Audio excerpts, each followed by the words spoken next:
நாதக ஒருங்கிணைப்பாளர் சீமான் செய்தியாளர்களை சந்தித்து வருகிறார். அந்த காட்சிகளை தற்போது பார்க்கலாம்.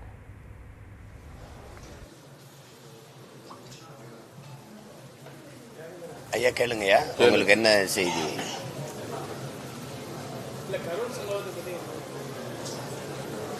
கரூர் சம்பவம் புதுசாக நான் சொல்றது உங்க எல்லாருக்கும் தெரிஞ்ச சம்பவம் தானே. இப்போ அதையே பேசிட்டு வேண்டியதில்லை.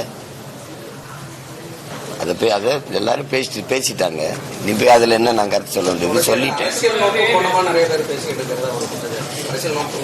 அதை நான் வெறுக்கிறேன்.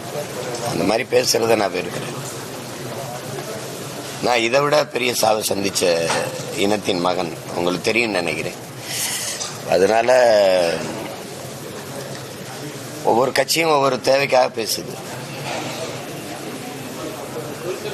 இறந்த உயிர்களுக்காக ஒரு வருத்தம் கூட யாரும் சொன்னதா பதிவு பண்ணதா தெரியல.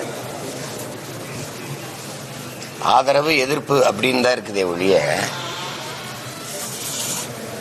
அதை போய் பேசி இனி என்ன இருக்குது? போன உயிர் போனது தான். இது இனி வரும் காலங்களில் மிக கவனமாக ஒவ்வொருத்தரும் இது செயல்படணும்.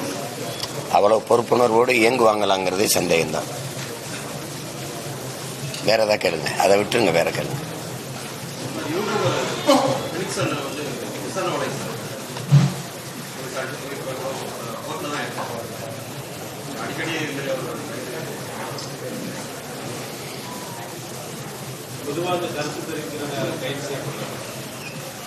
அதான் அது நாங்களே எங்க பிள்ளைகளே நிறைய அது கருத்து தெரிவிச்சு அதுக்காக வழக்கு வாங்கி குண்டாசு வரைக்கும் போயிருக்கோம்.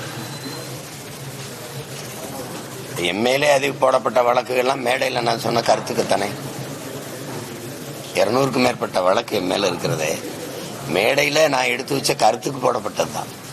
சும்மா ஒப்புக்கு ஒரு வார்த்தை இருக்கு, கருத்து சுதந்திரம் உள்ள நாடுன்ட்டு. அது இல்லை. ஒரு கருத்து, அந்த கருத்துக்கு ஒரு எதிர்கருத்தை வச்சு தான் எதிர்கொள்ளணுமே ஒழிய